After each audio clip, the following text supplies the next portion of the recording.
자, 벨기에 신앙 고백, 오늘은 제 36조 정부에 대한 내용을 공부하도록 하겠습니다. 우리가 이제까지 벨기에 신앙 고백 또는 벨직 신앙 고백서를 이렇게 공부를 했는데, 혹시 그 개혁파의 3대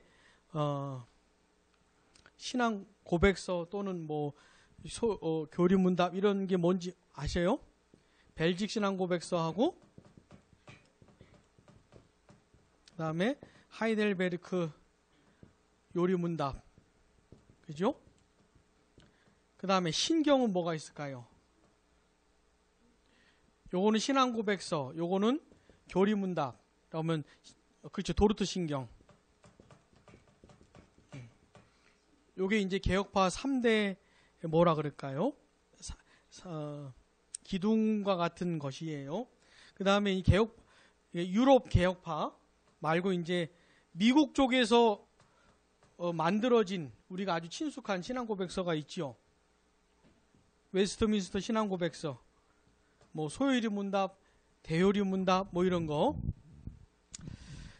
우리는 이 벨기에 신앙 고백 이게 총 37조로 되어 있는데 37조까지만 하고 이제 교리 공부는 마무리하도록 하겠습니다. 우리는 마무리하지만 앞으로 두고 기회가 있을 때마다 하이델베르크 요리문답, 도르트 신경, 웨스트민스터 신앙 고백서, 소요리 문답, 대요리 문답 이런 걸 꾸준히 공부를 하셔요.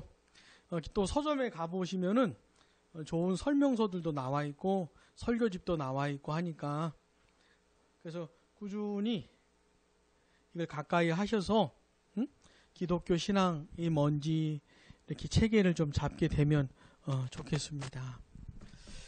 자, 오늘은 제 36조 정부에 대한 것이죠. 정부.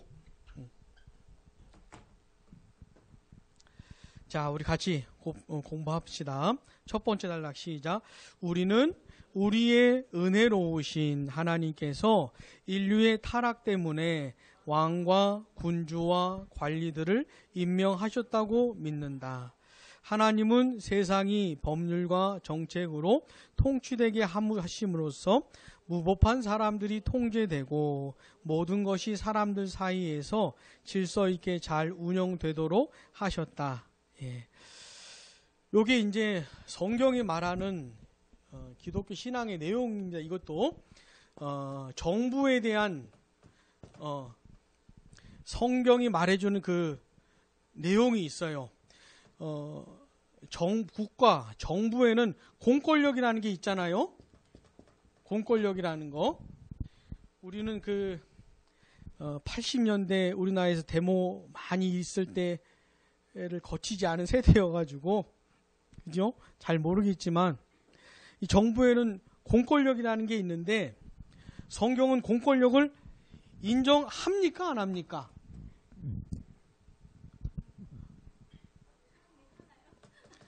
국가의 권력을 인정해요, 안 해요?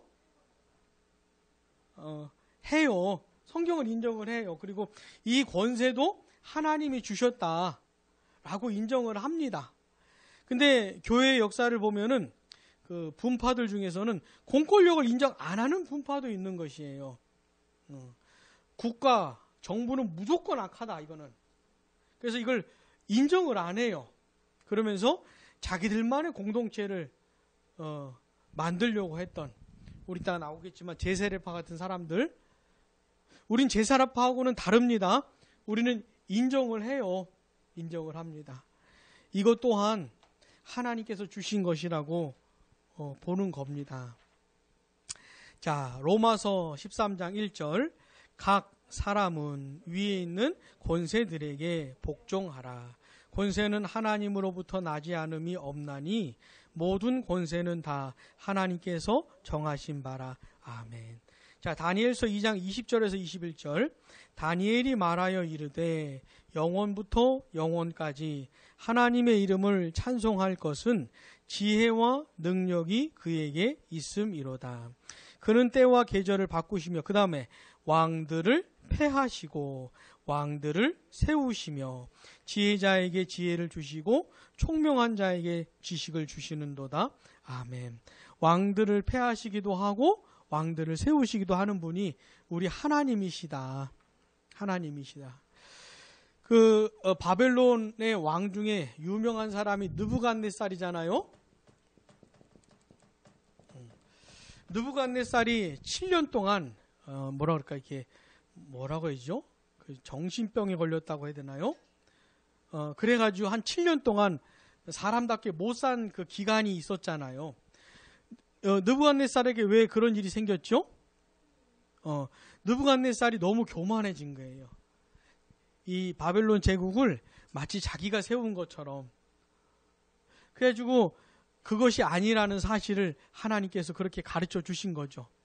느부갓네살도 제정신이 돌아온 다음에는 하나님을 찬송하는 일이 있었잖아요. 그래서 이 세상 권세도 하나님이 주신 것으로 우리는 인정을 하고, 기본적으로는 뭐예요? 우리는 기본적으로는 복종을 하는 겁니다. 세상 권세에 기본적으로는 복종을 하고 순종을 하는 것이에요. 왜냐하면 하나님이 주신 권세로 인정하기 때문에. 어디까지나 기본적으로, 에? 모든 일에 하는 건 순종하는 건 아니지만 기본적으로 그런 거예요. 자, 두 번째 단락 시작. 이 목적을 위하여 하나님께서는 정부의 손에 검을 쥐어 주심으로써 악행자들을 벌하고 선한 사람들을 보호하게 하셨다. 여기까지. 그래서 이 정부가, 국가가 공권력을 가지고 악한 사람들을 벌주고 선한 사람들에게는 뭐라 그러죠? 칭찬을 하고 좋은 것을 주면서 어쨌든 세상을 악한 것들을 멸하고 악한 것들을 통제하고 그래도 선한 것들을 장려하는, 기본적으로 이런 일을 하게끔. 우리 대한민국에도 온갖 죄들이 많잖아요. 죄 지는 사람들이 많은데 만약 공권력이 없으면 진짜 멋대로 어떻게 되겠어요. 며칠 지난주입니까?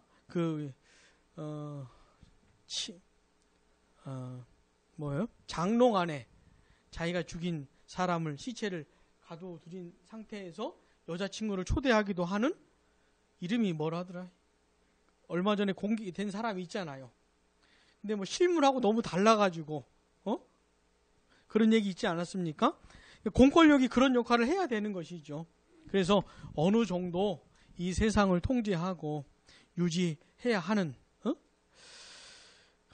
그렇다고 그래서 이제 이런 것들을 좀 인정을 하는 겁니다, 우리는. 자, 로마서 13장 4절. 그는 하나님의 사역자가 되어 내게 선을 베푸는 자니라. 그러나 내가 악을 행하기를 두려워하라. 그는 공연히 칼을 가지지 아니하였으니 곧 하나님의 사역자가 되어 악을 행하는 자에게 진노하심을 따라 보응하는 자니라. 자, 디모데전서 2장 2절. 임금들과 높은 지위에 있는 모든 사람을 위하여 하라. 이는 우리가 모든 경건과 단정함으로 고요하고 평안한 생활을 하려 함이라. 아멘. 그래서 이 정부의 공권력을 가진 사람들을 향해서도 성경은 하나님의 사역자라고 표현을 하고 있어요. 사역자라고. 이들도 하나님께 주신 권세를 가지고 하나님이 하시는 일들을 하는 사람들인 것이죠. 자, 우리는 이런 걸 인정을 하는데, 그 다음에 이제 좀 논란이 되는 부분인데, 다시 본문 돌아가 보세요. 이건 어떻게 생각하시는지. 이런 식으로 시작. 이런 식으로 사회 발전에 기여하여 하나님을 기쁘시게 하도록 부르심을 받은 통치자들에게는 설교하고 온전하게 거룩한 예배를 드리는데 방해되는 모든 것들을 하나님의 법에 따라 제거해야 할 과업이 있다. 그들은 이 일을 할 때 자기들이 절대 권위를 행사하고자 하는 모든 성향을 완전히 억제해야 하며 자기들에게 주어진 모든 방법을 동원해서 맡겨진 분야에서 일을 잘해야 한다. 그리고 정부는 백성을 돌보고 감독하는 일만 할 것이 아니라 거룩한 목회 사업도 잘 보호하고 모든 우상 숭배와 적그리스도에 대한 거짓 예배를 제거하고 멸해야 한다. 이로써 예수 그리스도의 왕국이 신장되도록 해야 하며 어디서든지 복음을 설교할 수 있게 해서 하나님께서 말씀에서 명하신 대로 모든 사람들이 하나님을 공경하며 섬기게 해야 한다. 요거까지도 정부에게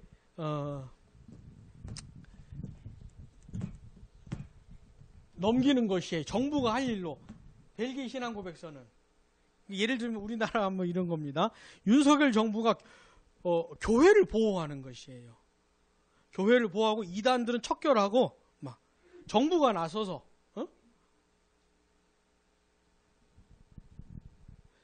온전히 예배드리고 진리가 선포되는 일을 정부가 해야 된다는 거예요. 정부가 보호해주고. 자, 이건 어떻게 생각하십니까? 이거는 이제 논란이 많은 부분이에요. 우리 김종래 집사님은 교회의 역사를 보면 있잖아요. 교회가 세상 권세를 가진 적이 있었습니다. 교회만 통치하는 게 아니고 세상도 교회가 통치한 적이 있었어요. 언제 그랬습니까? 중세교회 때. 그래서 교황이 황제보다 더 위에 있었던 때도 있었어요. 교황이 교회뿐만 아니라 세상까지도 통치하는. 그래서 교황이 막 사람을 죽이기도 하고 뭐 이렇게 어떤 나라의 황제가 되려면 교황에게 인정을 받아야 되고 막 이런 시절도 있었어요. 이게 이제 교회가 부패했을 때 나타나는 모습이죠. 자, 그러다가 프로테스탄트가 등장을 했을 때 무슨 일이 벌어졌냐면 이 로마 가톨릭이 프로테스탄트를 죽이는 일이 벌어지는 것이죠. 왜 죽여요? 신앙이 다르니까. 그래서 정말 많은 사람들이 죽었고 유럽의 종교 전쟁이라는 것이 이런 이유로 벌어집니다. 근데 나중에는 이 프로테스탄트 안에서 죽여요. 또 예를 들어서 개혁파가 있고 루터란이 있고 성공회가 있고 막 이러잖아요. 그래도 이걸 프로테스탄트로 분류를 하는데 이들끼리 죽여요. 신앙의 내용이 다르니까. 자, 그러다 결국 어떻게 역사가 펼쳐지는지 아십니까? 관용하는 일이 벌어져요. 이제 관용 정책을 펼치는 거예요. 그러니까 한 국가 안에서 로마 가톨릭을 신앙해도 되고 개혁파를 따라도 되고 루터나를 따라도 되고 성공회를 따라도 된다. 이렇게 라고 정리가 돼요. 이게 수많은 사람들이 죽어가면서 수많은 전쟁 끝에 얻어낸 결과입니다. 이게. 근데 이게 굉장히 중요한 것이에요. 이 관용이라는 게. 그래서 개혁파 안에서도 이 벨기에 신앙고백이 말해준 요 내용을 받지 않는 사람들도 많아요. 그러니까 저도 개인적으로 이걸 받지 않습니다. 윤석열 정부가 교회만 보호하고 저를 핍박하고 이건 옳지 않다고 보는 것이에요. 그래서 한 국가 안에서 종교의 자유라는 것, 물론 우리 기독교 입장에서는 다른 종교도 다 잘못된 것이고 거기에는 구원이 없고 심지어 기독교라고 하는 범위 안에서도 여러 파가 있는데 성경을 가지고 볼 때는 잘못된 얘기들 하는 데가 많잖아요. 이거는 우리 기독교 신앙을 가진 사람의 입장에서 바라보는 것이고 한 국가 안에서는 기독교도 불교도 원불교도 그다음에 뭐요? 이렇게 나름 신앙생활을 하는 것을 인정을 해주는 것이죠. 물론 이제 사이비 이단들이 만약에 국가를 위태롭게 한다거나 가정을 파괴한다거나 이런 사회적인 객관적인 죄를 지을 때는 그럴 때는 이제 공권력을 발휘해서 처벌을 해야죠. 이렇게 정리하는 것이 맞다고 저는 생각을 합니다. 맞다고 생각해요. 그래서 기독교 국가 이런 건 없는 것이에요. 중세가 왜 그렇게 타락을 했냐면 기독교 국가를 만들려고 해서 그랬던 것이에요. 응? 이렇게 정리를 하는 것이 응? 좋겠다 싶습니다. 그래서 학교에 가면 기독교 신자만 오는 게 아니고 불신자도 오고 불교 신자도 오고, 직장에 가면 응? 가톨릭 신자도 오고 원불교 신자도 오고, 이렇게 같이 공부도 하고 일도 하고 더불어서 살아가는 거지요. 이렇게 정리하는 게 좋을 것 같아요. 자, 그 다음 단락. 또한 모든 사람은 지위나 조건 혹은 계급에 관계없이 정부에 복종하지 않으면 안 된다. 세금을 내야 하고 정부 대표들의 명예를 지켜주고 존경해야 하며 하나님의 말씀에 어긋나지 않는 한 모든 일에서 지도자들에게 복종해야 한다. 그리고 그들을 위해 기도하되 하나님께서 그들을 모든 길에서 인도해 주실 것과 또한 우리가 경건하게 예의를 지키면서 평화롭고 조용하게 살 수 있도록 기도해야 한다. 네. 그래서 우리는 이 권세를 가진 자들을 위해서 기도도 하고 그들의 기본적으로 순종을 하는 것이에요. 자, 그러나 조건이 있죠. 뭐죠? 하나님의 말씀에 어긋나지 않는 한. 자, 우리는 이 세상 권세도 인정을 하지만 더 윗권세를 인정하는 사람들입니다. 하나님의 권세를 인정하는 사람들이에요. 그래서 하나님의 말씀하고 하나님이 나에게 요구하시는 거하고 국가가 요구하는 게 충돌이 되면 우린 누구 권세를 따르는 겁니까? 하나님의 권세를 따르는 것이죠. 하나님의 권세. 자, 이 벨기에 신앙고백서가 작성될 때도 로마 가톨릭이 세상 권세를 가지고 있었던 시절이에요. 황제가 막 로마 가톨릭 신앙을 가지고 다른 신앙을 가진 사람 핍박하는, 막 죽이는 시절이었던 것이에요.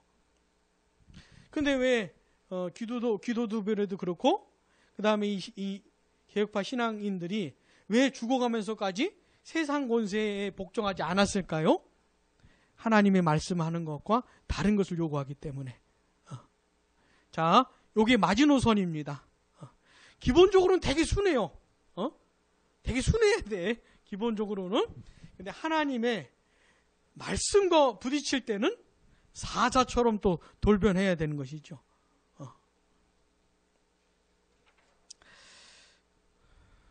자, 마태복음 22장 20절에서 21절.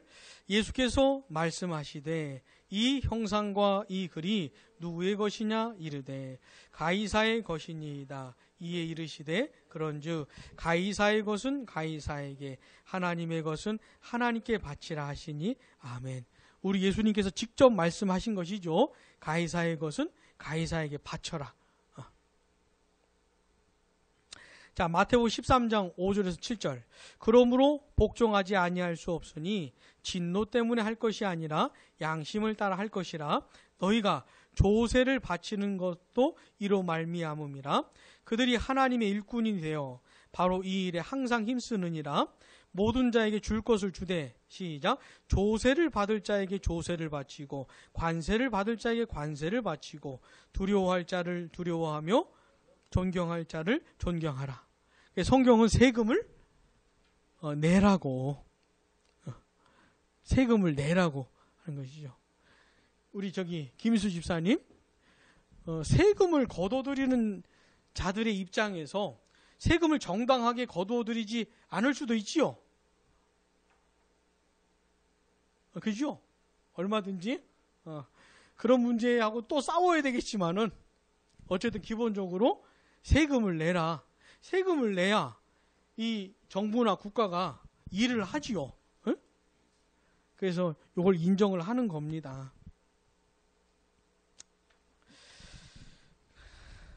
자, 우리 사도행전 가보십시다. 그런데 이제 좀 예외가 있는 것이에요. 사도행전 4장 15절에서 21절.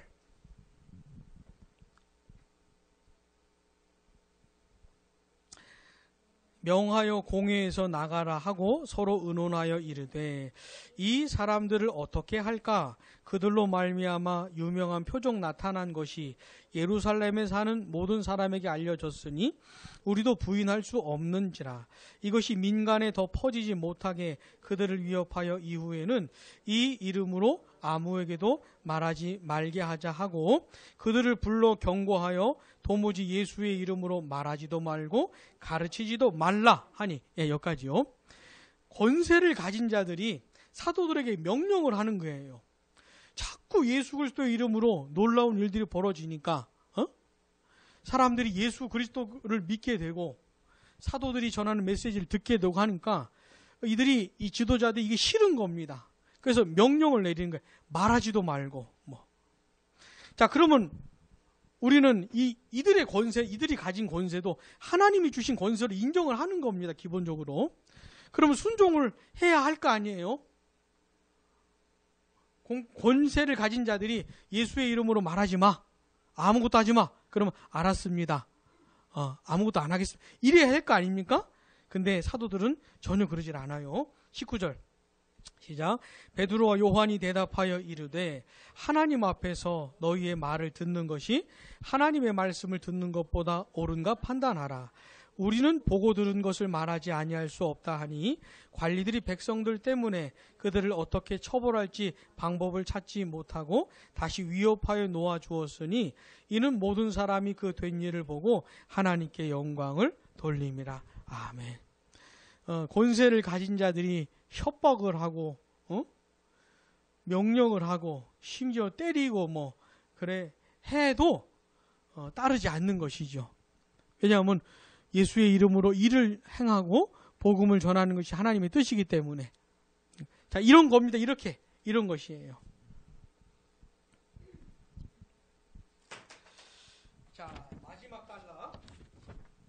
시작. 그리고 우리는 이 점에서 제세례파와 다른 무정부주의자들을 반대하며 권위와 정부 관리들을 배격하려 하고 재산의 공동 소유제를 도입하면서 하나님이 사람들 사이에 세우신 도덕적 질서를 타락시키고 정의를 무너뜨리는 사람들을 모두 반대한다. 어찌 보면 이 제세례파들이 말하는 주장하는 내용이 참 경건해 보일지도 몰라요. 세상 자체가 부패했고 그러니 전혀 인정을 하지 않고 자기들만의 또 다른 세상을 만들어 보려고 하는 것이죠.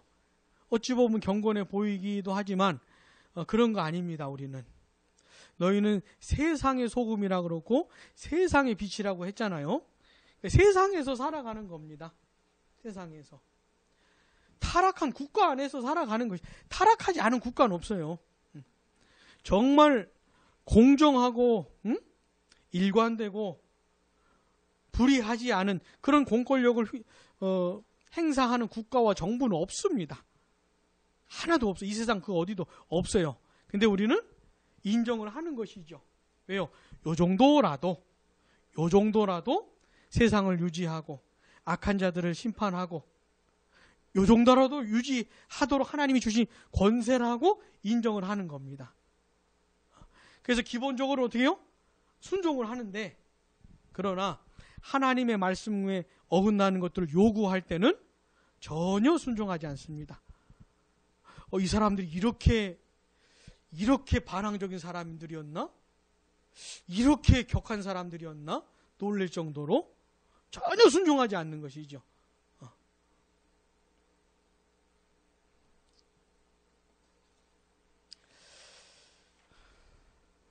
우리 전에 그 코로나19 사태 심각해질 때 저는 좀 개인적으로 고민이 많이 됐었어요.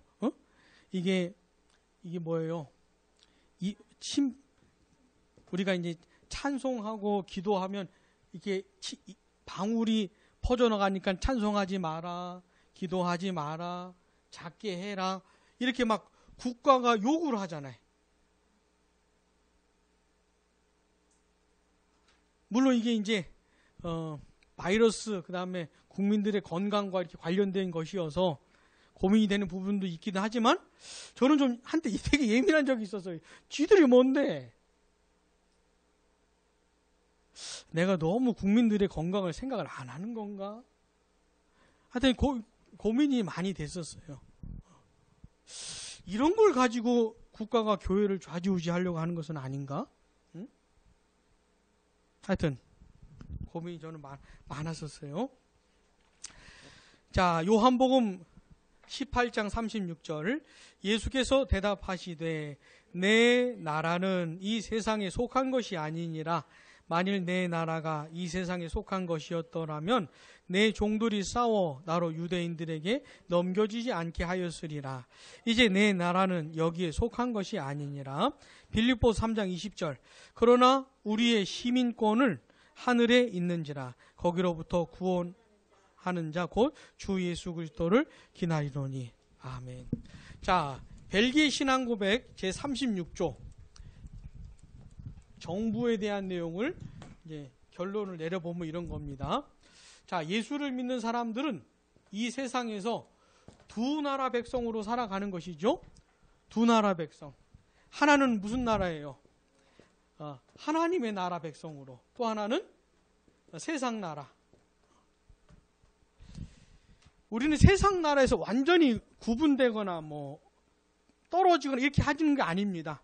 철저하게 두 나라 백성으로 살아가는 것이죠. 근데 근본은 하나님의 나라 백성이 더 근본적인 것이죠. 세상 나라도 하나님이 인정하시기 때문에 인정을 하는 것이에요. 하나님이 만약에 성경에서 세상 나라는 완전히 부패했으니까 뒤집어 엎고 인정하지도 말고 총과 칼로 그냥 하나님 나라를 만들어 버려라, 막 이 세상을. 만약 그렇게 했다면 그렇게 하겠죠. 윤석열 정부 뒤집어 엎고 그냥 교회가 그냥 대한민국 정권을 잡고 막 이렇게 성경이 요구한다면 그렇게 하겠죠. 근데 성경은 전혀 그렇게 말하는 것이 아니잖아요. 하나님 나라 백성으로서 그 정신과 그 방식과 그런 내용을 가지고 살되 세상 나라 안에서, 대한민국 안에서 그래서 대한민국 백성으로서 지켜야 할 법, 규례, 규칙 이런 것들을 잘 지켜가면서 권세를 가진 자들이 명령을 하고 인도를 하는 방향에 대해서 기본적으로 순종하면서 그러나 한 가지 뭐죠? 하나님의 말씀에 어긋나는 것을 요구할 때는 전혀 순종하지 않는 요 정도로 정리하고